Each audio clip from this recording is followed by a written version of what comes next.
Also politics today, in which some people are very worried about forms of populism. They see it in Europe, in a move to the right in certain places, and even in France. They worry about it here. I mean, when you look at Donald Trump and his candidacy, and you have said wonderful things about America. You said America is more than a nation, it's an idea. Does Trump come to you as somebody who's a change agent? Because people are so unhappy about status quo? Or does he come to you as something else? Look, America is like the best idea the world ever came up with. But Donald Trump is potentially the worst idea that ever happened to America. Potentially. Could destroy it. Because of what we're saying. Because America's not just a country. Ireland's a nice country. Great Britain's a great country. All the rest of it. It's not an idea. America is an idea, and that idea is bound up in justice and equality for all. Equality and justice for all, you know? And this is, you know, I think of Emma Lazarus, those lines, give me your tired, your poor, your huddled masses yearning to breathe free. This is America. I mean, this is not from Donald Trump's playbook. And look, I have spent 20 years, nearly 20 years now, fiercely bipartisan, and I'm going to stay that way. And I have enormous respect for the party of Abraham Lincoln. Some of the greatest workers in the one campaign come from conservative tradition, Republicans that are very close friends of mine. I don't think he's a Republican. But what is I think he's hijacked the party. I think he's trying to hijack the idea of America, and I think it's bigger than all of us. I think this is really dangerous, and I think, you know, wise people of conscience should not let this man turn your country into a casino. And so why do you think this race is about even running against a woman who's been Secretary of State, a United States Senator, First Lady of the United States, and the race is about even? Well, I would not diminish Trump supporters or underestimate their angst, because I feel that in a way they have correctly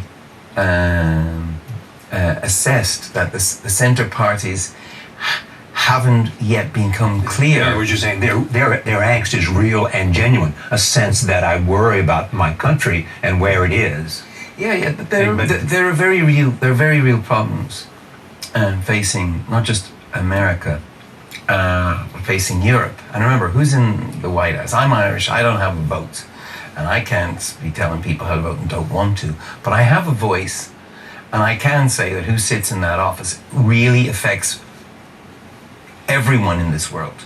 I mean, you seem to be saying this is an absence of, I worry that he will put the country at risk.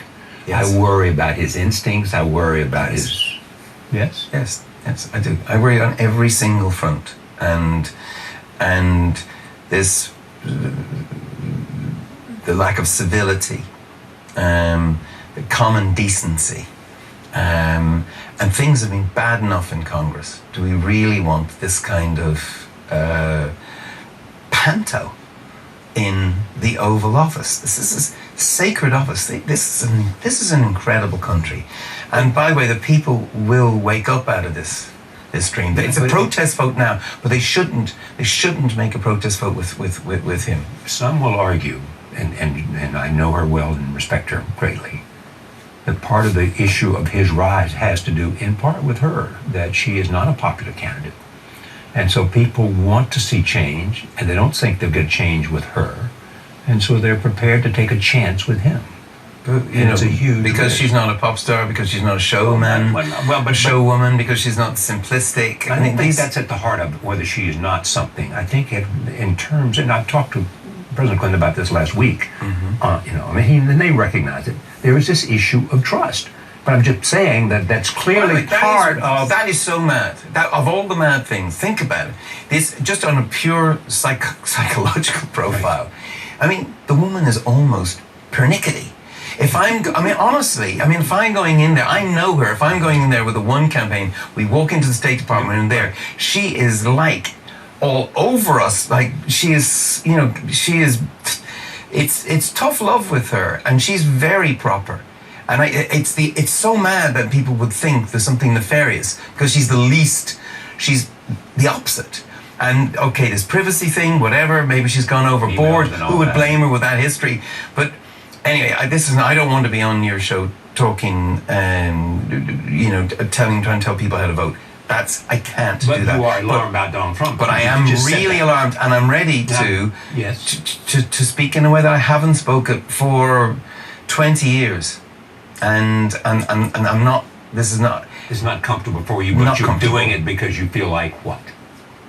Because I feel that this country is in real danger, and this is really a dangerous moment. There's lots of things facing. There's climate change. There's there's nuclear weapon proliferation. There's terrorism. There's all kinds of stuff. But actually, the biggest danger might be right here.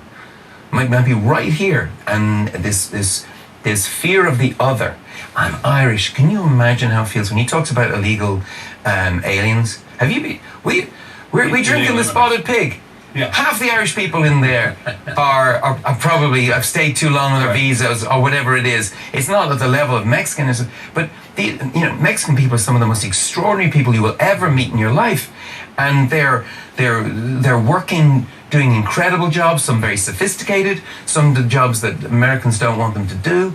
But I'm Irish. I'm very offended. We were refugees, economic refugees. We got off the boat here smelling of and we were rough, and no blacks and Irish. We know this story, but we've made a contribution to America.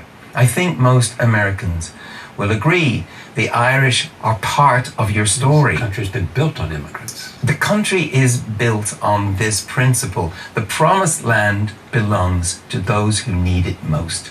Shirley. Will you campaign? Will you get involved in this campaign? No, I can't do that. I really can't do that.